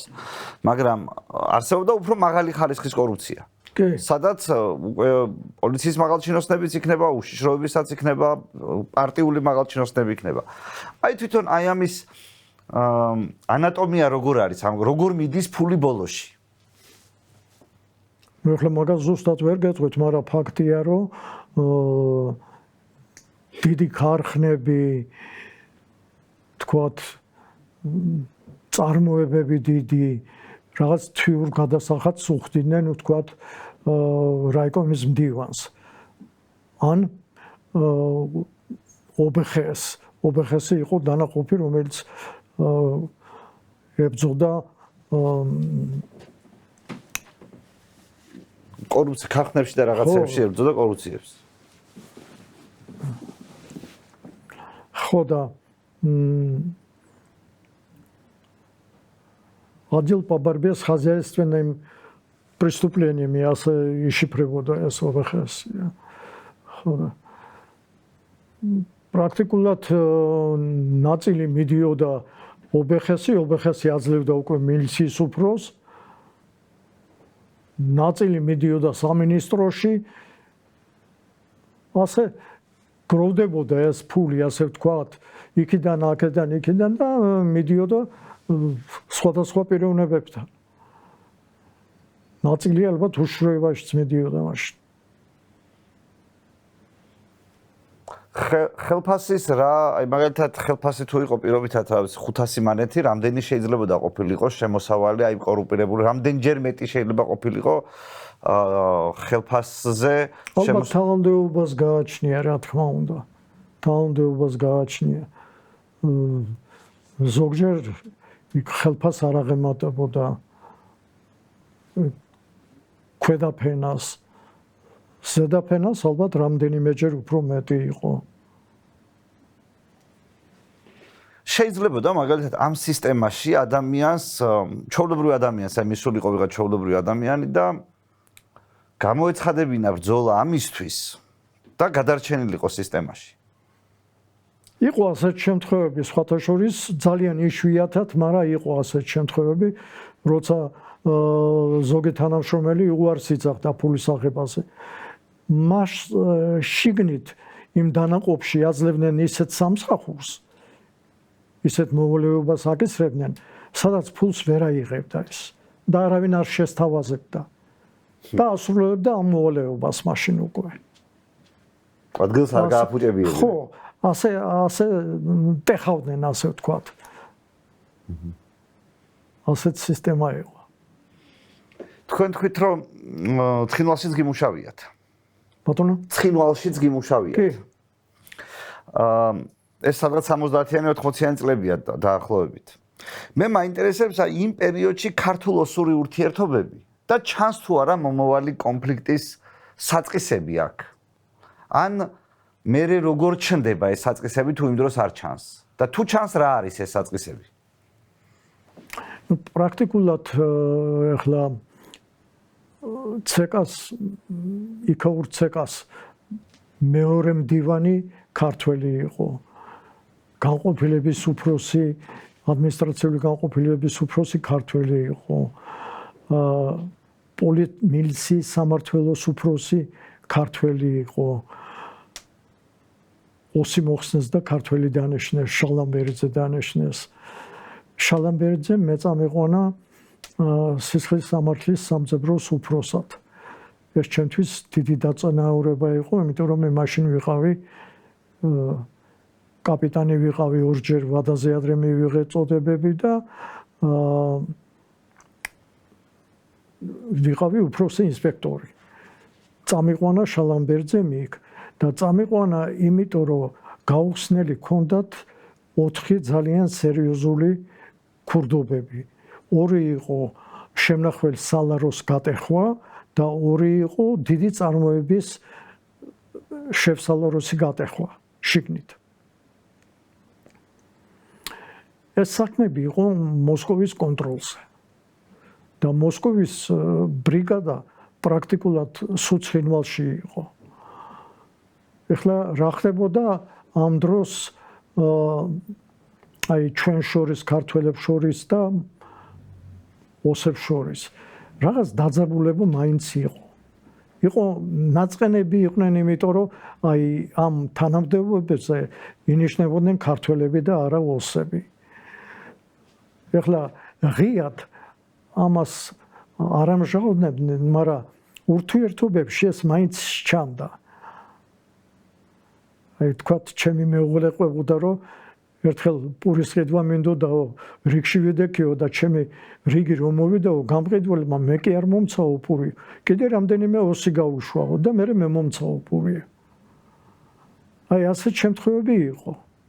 შეიძლება ნაცნობი იყო ის მათი, უბრალოდ არა როგორც ოს, არამედ როგორც ნაცნობს ისე მიცა შეიძლება პური.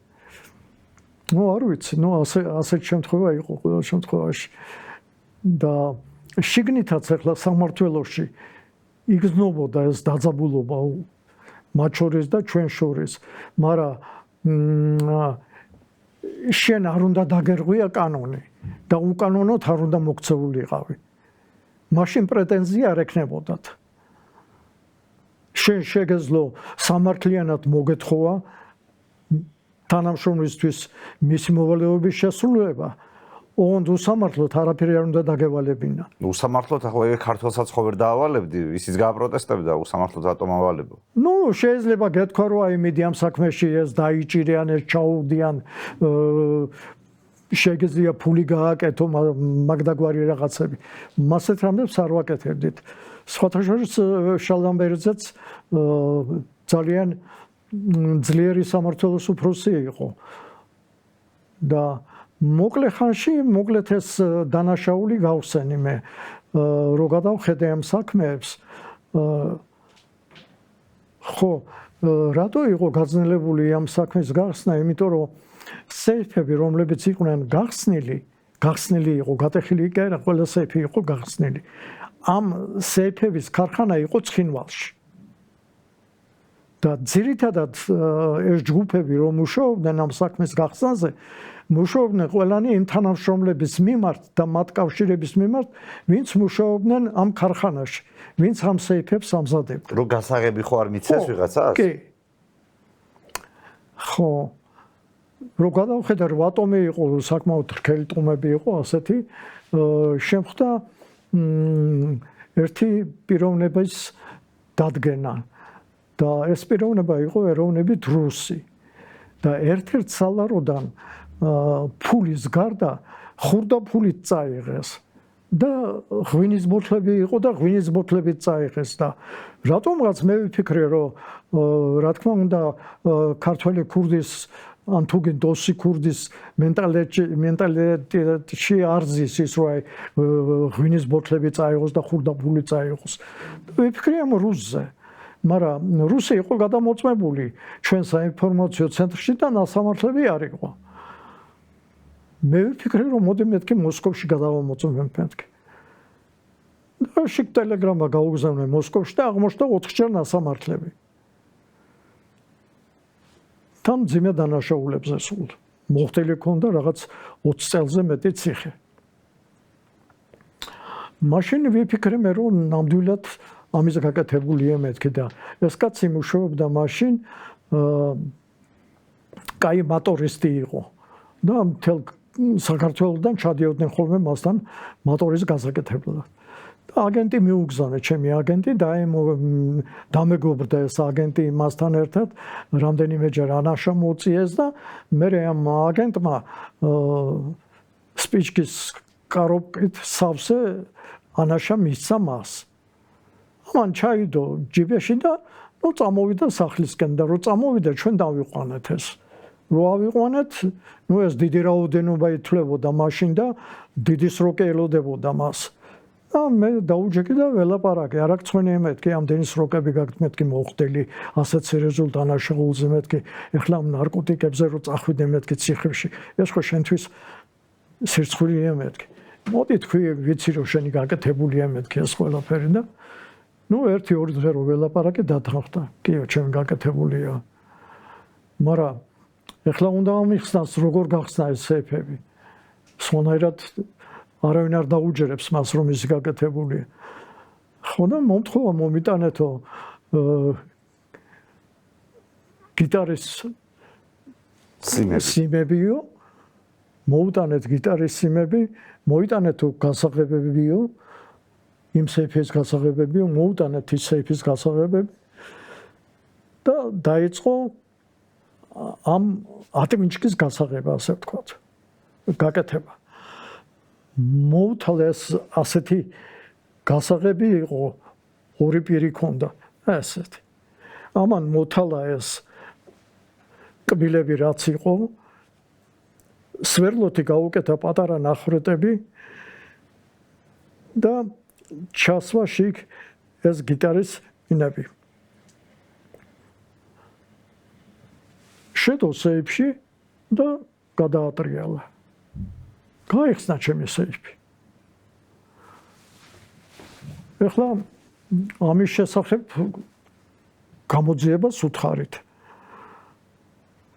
მაშინ პირველად შემოვიდა ვიდეო აპარატურა, ვიდეო კამერები და მისი გაყვანა ყველა დანაშავის ადგილას დაფიქსირებული იყო ვიდეო კამერებით. ჩამოვიტანე ეს გასაღები, ხო, ამ გასაღებს ქვიო ключи всей России. მე და შალამბერძე ჩამოვედით სამინისტროში მიგვიღო მინისტრის მოადგილემ როგორია კაცო როგორ მომჩ სერგო მე მგონი მღვდელი რო არის ახლა სანდრო გორ გამახსენდება მაინც არ მინდა შემეშალოს მაგრამ ვიცი ვიზეც და კავსაძე სანდრო კავსაძის კაბინეტში ვარ და უთხარით რომ აი ეს ხსნის თქვა სეიფერს თქვა რას ლაპარაკობ ეს როგორ გახსნის რაღაც აბა მიდიო ჩემი სეიფი გახსენიო ერთიო და მივედი მის სეიფთან და გადავწიე და გაიხსნა ხო გეუნებოდი არ გაიხსნებაო გაიხსნა მეთქი როგორო მე რო ხსნიო ჭრიალებსო ისე იხსნებაო და ნუ არ ვიცი მეთქი გაიხსნა მეთქი და გამოვაღე და გაუკვირდა ძალიან ხო და მოკლედ ეს საქმე ესე გაიხსნა მაგ საქმეზე და მე რა კიდე დიდი რაოდენობით ნარკოტიკები ამოვიღეთ ნიჟნი-ტაგილში იქ ნიჟნი-ტაგილში იყო ონკოცენტრი საკავშირო ონკოცენტრი და რამდენიმე ათეული ექიმი იყო ჩართული ამ ოპერაციებში მკვდარ სულზე იწერებოდა წამლები ეს ოპიუმი მორფინი და ოპიუმი ხო და მე ოპტომ ყიდიდნენ და ჩამოკვდა ცხინვალში ერთ-ერთ კანონიერ ქურდს როგორი გაზაკვირიც არ უნდა იყოს და ეს ქურდი ავიყვანეთ ჩვენ 10000 ამპულა ამოვიღეთ ქურდსგან ამოვიღეთ 10000 ამპულა? კი ანუ ქურდები მაშინ ანუ ხშირად არიან დაკავშირებული ნარკოტიკებით ვაჭრობასთან? თვითონ არა და ამიტომ გაგვიკვირდა ეს. ნუ ის ექიმების დაიჭირეს, საცოდავე ხალხი, ბევრი დაიჭირეს და მაღაზიაზე და აი ამ საქმეების გახსნაზეც ვადაზე ადრე მოსკოვმა წოდება მომცა და ნუ ასე დამთავრდა ჩემი მოღვაწეობა მე ცხინვალში. მე წამოვედი იქიდან ცხინვალიდან. შალამბერძეც გადმოიყვანეს, გაისუფროთ დანიშნეს რესპუბლიკაში. მე კიდე დამნიშნეს პოლიციის უფროსად კიროვის რაიონში, წვრილთბილისში. ის და მაინტერესებს. ამ პერიოდში, აი ამ სისტემაში როგორც ეს სისტემა ფუნქციონირებს. რას ნიშნავს კარგი პოლიციელი და რას ნიშნავს ცუდი პოლიციელი? აი პოლიციელებმა რო იციან ერთმანეთზე, თქვენ რო იცით თქვენს კოლეგებზე, იმათ რო იციან თქვენზე. რა არის ის კრიტერიუმი, რითაც ამ პერიოდში ეს ხალხი საკუთარ საქმიანობას და იმას, ვინც ამ საქმიანობას ახორციელებს, დადებითად და უარყოფითად ახასიათებს? რა უნდა გააკეთებინა, რომ ყოფილიყავი კარგი პოლიციელი? და რა უნდა ჩაგედინა რომ ყოფილიყავი ცუდი პოლიციელი, მაგრამ პოლიციელი, მე არ გულისხმობ ამ შემთხვევაში რომ ვიღაც სისხლის სამართლის დანაშაულს ციხეში ზის, არა, აი პოლიციელი. ნუ ძირითადად თუ ეს ეხება ოპერატიულ სამსახურს, მაშინ რაღაც შედეგები უნდა ქონოდა, რომ ყოფილიყავი კაი თანამშრომელი. როცა შედეგები ქონდა და საქმის გახსნა იყო, თუ კაცის დაჭერა იყო, მაშინ რა თქმა უნდა ითვლებოდი კაი პოლიციელად და ძლიერ პოლიციელად. ნუ იყო სამსახურები, სადაც შენი მოვალეობა უნდა შეგესრულებინა და თუ კარგად ასრულებდი შენ მოვალეობას, ითვლებოდი კაი თანამშრომელი. ხო, არ უნდა დაგერღვია, თქვათ წესრიგის წესდება რაც შენ გეხებოდა ენის მიტანაში არ უნდა ყოფილიყავი შემჩნეული. აი რა ითვლებოდა ისეთ საქმიანობა პოლიციის შიგნით, რაც არ მოსულა. შეიძლება უკანონო არ არის, კანონიერია პირობითად და მორალურად არ მოსულა. იმ პერიოდის პოლიციელის მორალისტვის მიუღებელია. ნუ ენის მიტანა, ძირითადად, ენის მიტანა. ენის მიტანა ცეკაში და პარტიაში და ერთმანეთზე. ხო. ანუ დაწინაურების მიზნით თანამშრომლის და კოლეგის ჩაშვება. სხვათა შორის ხო ანონიმკების წერა. ანონიმურ წერილებსაც წერდნენ ხოლმე პოლიციელები? კი, იყვნენ ასეთები. და რაზე წერდნენ? ნუ ვიღაც მათ თანამშრომელზე ან უფროსზე და ფაქტებს წერდნენ, თქვათ, აი მაშინ ძალიან იყო მიღებული, ალბათ ეხლაც მიღებულია პრინციპში დანაშაულის დამალვა. ძირითადად ბინის ქურდობები და ჯიბის ქურდობები იმალებოდა ძირითადად. იშვიათ შემთხვევაში, როცა ეს პიროვნება რაღაცას წარმოადგენდა, ან დიდი რაოდენობით იყო ნაქურდალი ნივთები, მაშინ იღძრებოდა ხოლმე საქმე თუ არა და იმალებოდა ეს საქმე. იმალებოდა და მე დაზარალებულს ატყუებდნენ, რომ აი დღეს მოხვალ, ხვალ მოხვალ, იმას ვაკეთებთ, ამას ვაკეთებთ. ასეთნაირად და ამის შესახებ თუ სხვა ენეს მიტანმა თუ იცოდა რომ კონკრეტულად თქვა აი ამ ბინის ქურდობა დამალე, ეს ბინის ქურდობა დამალე შეეძლო რომ დაეწერა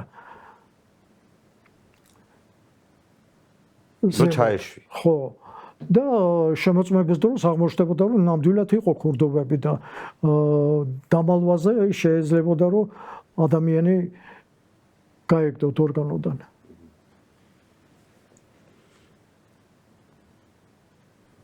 ხო ახლა ხოსეთთან ურთიერთობაზე გამოვრჩა მე. მოკლედ ძირითადად მაინც იგრძნობოდა ეს დაძაბულობა რა, როგორც გითხარით მე.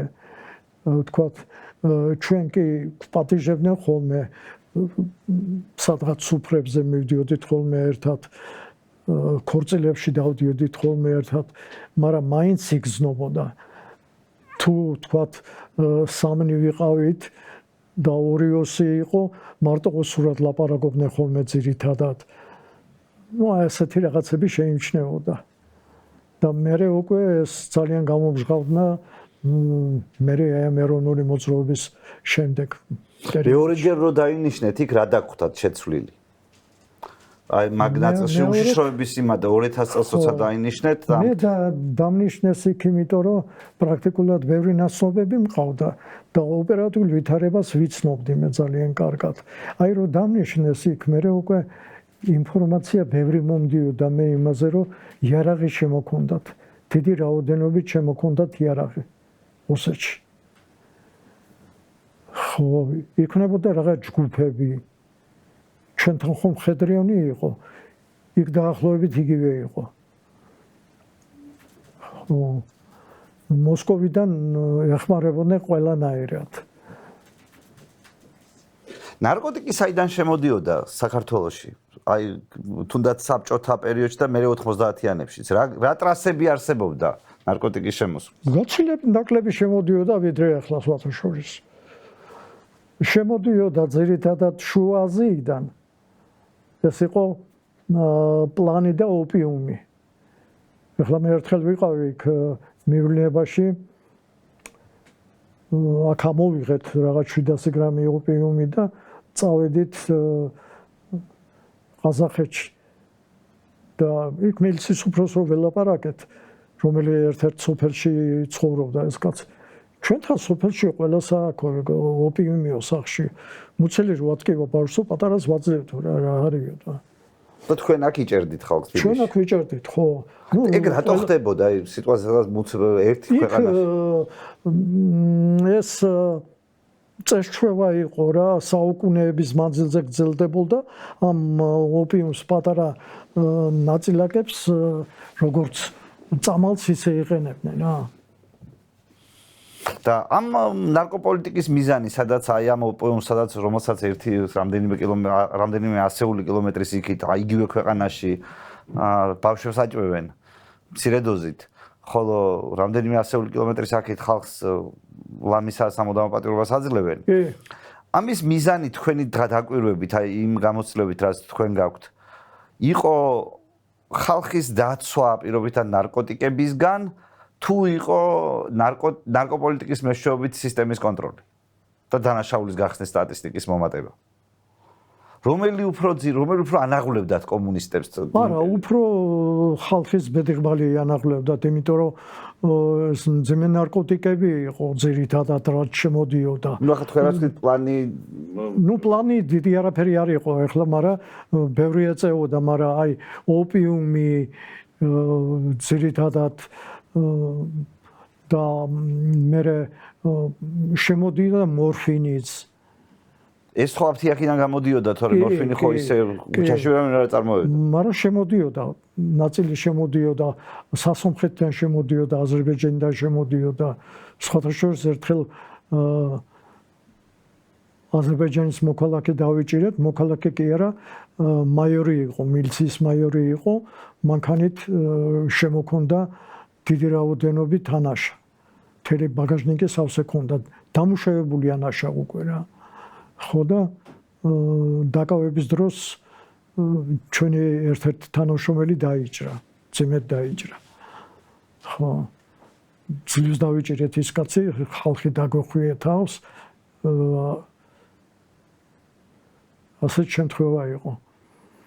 ხო და მაინც ძირითადად ხალხზე ზრუნვა იყო ეს.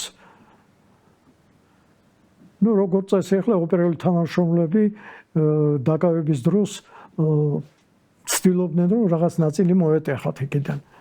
რომ მერე გამოეყენებინათ იგივე აგენტებისთვის ან სხვა საქმისთვის ჩადებისთვის და ასე სხვა. ანუ ეგ არაოფიციალური იყო ანუ კი, რა თქმა უნდა. რა თქმა უნდა, არაოფიციალური. და პირობითად აი მაღაზე რო ვიღაცას ეჩივლა. მე ჩამიდეს და დაედასტურებინა დაუშვათ რომ არ ქონდა და ჩაუდეს. რა მოხდებოდა? დასჯიდნენ პოლიციას თუ აი ასეთი ტიპის წარუმატებელი ოპერაცია სისხლის სამართლის წესით არ დაიჯებოდა. აი რა აძლევდა სითამამეს პოლიციას, ვისი ბრძანება იყო ის, რომელიც მას აძლევდა სითამამეს, რომ გამოძიების და მტკიცებულების მოპოვების პროცესში თვითონ შეედინა კანონდარღვევა. როგორც წესი, პრაქტიკულად ასეთ შემთხვევებიც იყო, რა თქმა უნდა. იყო ასეთ შემთხვევები, როცა ჩიოდნენ ჩამიდო ჯიბეში. მაგრამ სასამართლოში მიდიოდა საქმე და ბოლომდე მიდიოდა რა. იმიტომ რომ თუ ძირითადი საბუთები მოკვლევის დროს კარგად იყო შედგენილი და მოწმეები ჰქონდა მყარი, მაშინ ბოლომდე მიდიოდა ეს საქმე. და შეიძლებოდა რომ უდანაშაულო კაციც აღმოჩენილი იყო ციხეში. დაახლოებით რა პროცენტი იყო საქმეების რომელიც ადამიანის გამართლებით ან ციხიდან გათავისუფლებით დასრულდებოდა, თუ პოლიცია შეიტანდა სასამართლოში როგორც სისხლის სამართლის საქმეს? ძალიან ცოტა. ალბათ 5%-ზე მეტი არ იქნებოდა. ძალიან ცოტა. თქვენ ფიქრობთ ეს იმიტომ ხდებოდა, რომ კარგად იყო მტკიცებულებები შეგროვებული თუ იმიტომ რომ სასამართლო და პოლიცია ერთი და იგივე უწყების ნაწილები იყვნენ? კი, მასე იყო. სასამართლოც ჩვენ მხარეს იყო, ასე ვთქვათ. აი ამ კონსტრუქციაში სასამართლო, პროკურატურა, პოლიცია რა ტიპის ურთიერთობაც არსებობდა? საბჭოთა კავშირის დაშლის შემდეგ რა შეიცვალა? ეხლა ვერ გეტყვით, მე პრაქტიკულად მაგ პერიოდში უკვე აღარ მუშაობდი. საბჭოთა კავშირის დაშლის შემდეგ ოპერატიული თანამშრომელი მე აღარ ვიყავ. მაგრამ ნუ ალბათ რაღაცა შეიცვალა, იმიტომ რომ ის ურთიერთობა რაც ჩვენ ქონდა, ჩვენ ძალიან ახლო ურთიერთობა ქონდა პროკურატურასთანაც და სასამართლოსთანაც. მეგობრობდით, ასე ვთქვათ. და ხშირ შემთხვევაში ჩვენ თხოვნას იზიარებდნენ ხოლმე და ბოლომდე ამთავრებდნენ ამ საქმეს. ყოფილა შემთხვევა, როდესაც თქვენი დაჭერილი კაცი სასამართლომ ციხეში ჩასვა, მაგრამ თქვენ არ იყავით დარწმუნებული, რომ ეს დამნაშავე იყო. და ასე დროს სწორი ქცევა რა არის იმ პერიოდში?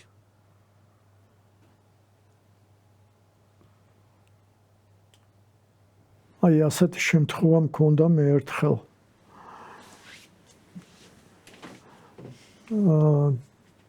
დავიჭირეთ ერთი კაცი. რაღაც რენმან დანაშაულს და სამორეგეო ნაწილში იჯდა ჩვენთან. და შევუშვიში ჩემი აგენტი. რაღაც დამაეჭვა ამ ბიჭმა. ხო და აგენტი დაუახლოვდა ამას.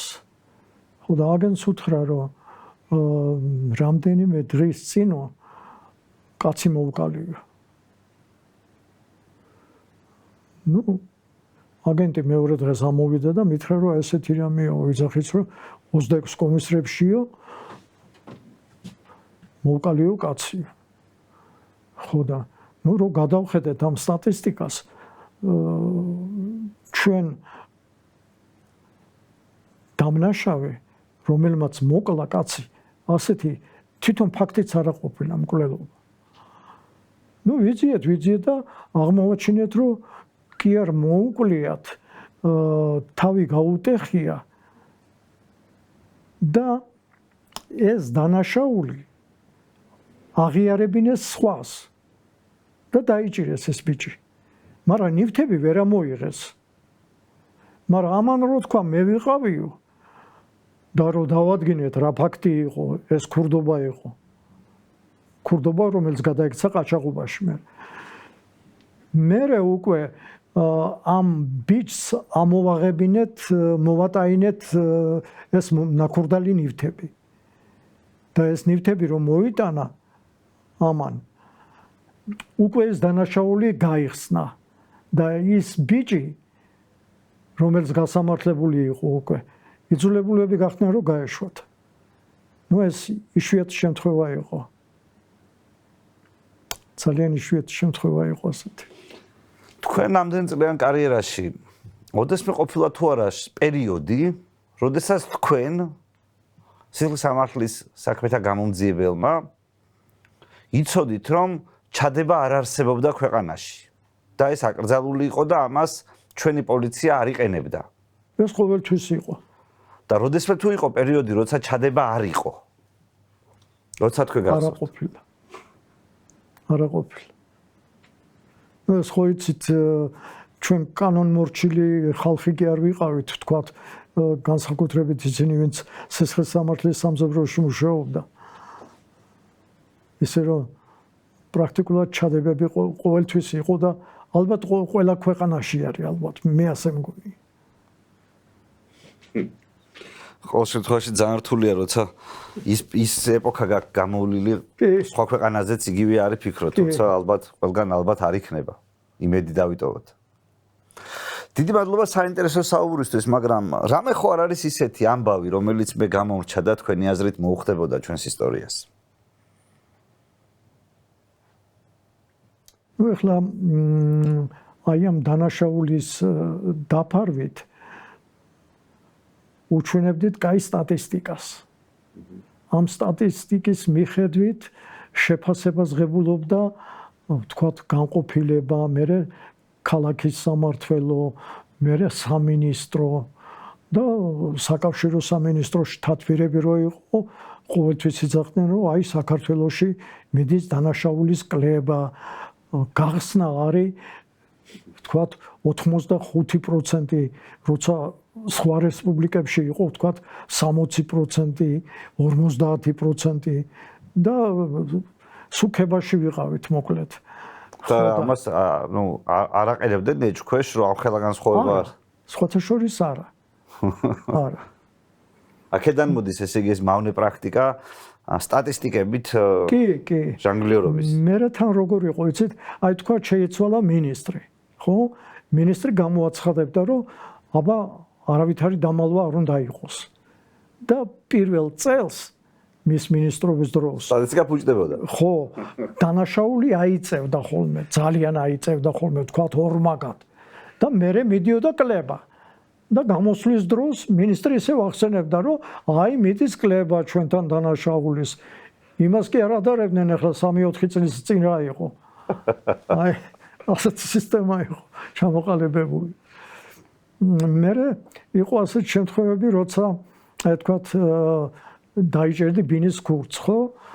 და მოლაპარაკების შედეგად ის მიდიოდა იმაზე, რომ იკეცრებდა, რომ ერთი ბინა კი არ გაუტეხია 15 ბინა და ვაჩვენებდით გახსნას, რომ გაიხსნა აი ამდენი ბინა. სინამდვილეში კი გაიხსნა ერთი ბინა, მაგრამ დანარჩენი გაუხსნელებს ავკიდებდით ამას, ასე ვთქვათ. და ეს მეთოდიკა მოდებული იყო მთელ საბჭოთა კავშირში. ყველა აკეთებდა ამას. განსაკუთრებით მოსკოვი იყო ძალიან გაყიდული. აი ძალიან კორუმპირებული იყო შიგ პოლიცია. მოსკოვში? მოსკოვში საშინლად. მე რამდენიმეჯერ ვიყავი ჩასული, თქვათ, იგივე შაქრო კალაშოვის დაჭერისთვის, ზუსტი მისამართი ვიცოდი, სადაც იყო და რუსეთში და მოსკოვში და დაგეჭირათ? კი, მოსკოვში უნდა დამეჭირა, ხო. მოსკოვის ორი სუფროსთან ვიყავი, მური სუფროსთან. გენერალი მისი გვარი დამავიწყდა და ორჯერ წავიდა ჯგუფი და 15 წუთით გაასწრო. მე ვიღაცა ურეკავდა. მე მე ვაპირებდი უკვე მივხვდი რა არის საქმე და მაშინ ჩვენ წავალთ მეთქი რა ჩემი ჯგუფი წამოვა მეთქი და მე ხვეწებოდნენ იქაური თანამშრომლები რომ ბიჭო აგენტია მოგვეციო ჩვენო რა გამოგვადგებაო ჩვენო ის აგენტიო ჩვენო დავიჭერთო მაგ შაქროს აგენტიო და აგენტს რა თქმა უნდა რომ მეთქვა მოკლავდნენ ქურდები მოკლავდნენ დაიჭირეთ მე თუ მაინც გაიქცეთ მე შაქრო ვერ დავიჭირე მე ვერ დავიჭირე ქურდები უფრო ადვილი დასაჭერები იყვნენ დანარჩენ ჩვეულებრივ კრიმინალებთან შედარებით თუ ფრორთულად ეხლა დონეს გააჩნია თანამშრომლების რა ეხლა მე არ ყოფილი ვარ ქურდებთან შეკრული არც მეგობრობდი ამიტომ მე არ მიჭირდა და სხვათა შორის არც ერთი ქურდი შენობით არ მელაპარაკებოდა ყოველთვის თქვენობით მელაპარაკებოდნენ ყველა მიცნობდა მე ხო ისე რომ ჩემთვის არ იყო რთული ქურდის დაჭერა თქვათ და უბრალოდ რიგით თანამშრომლისთვის ხშირ შემთხვევაში ძნელი იყო ვერ ბედავდნენ ხოლმე აი იმ პერიოდის პოლიციაში დღევანდელი გამოცდილებით რას შეცვლიდით რა იყო ცუდი რომელიც აუცილებლად შესაძლებელია აი რას შეცვლიდი და რას გადმოიტანდით დღევანდელ პოლიციაში რაც დღეს არ არის და მაშინ იყო აი გადმოვიტანდი უბნის ინსპექტორებს ადრე უბნის ინსპექტორმა ყველაფერი იცოდა რა ხდებოდა უბანში ვინ შემოდიოდა, ვინ გადიოდა, ვინ ქირაობდა სახლს, ვინ ჩაუწერავად ცხოვრობდა, ვის ჰქონდა რაღაც ლევი ცეხი გახსნილი, რას აკეთებდნენ, ყველაფერი იცოდა უბნის ინსპექტორმა. და უბნის ინსპექტორიდან ძალიან ბევრი ინფორმაცია მოდიოდა ხოლმე ჩვენთან.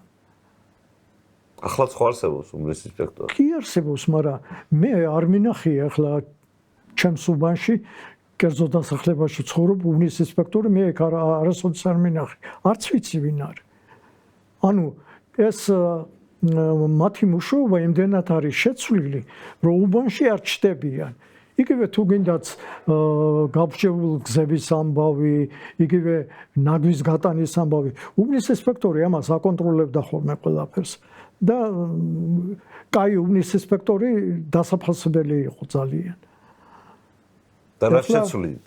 პირიქით. რაც იყო და არ უნდა იყოს.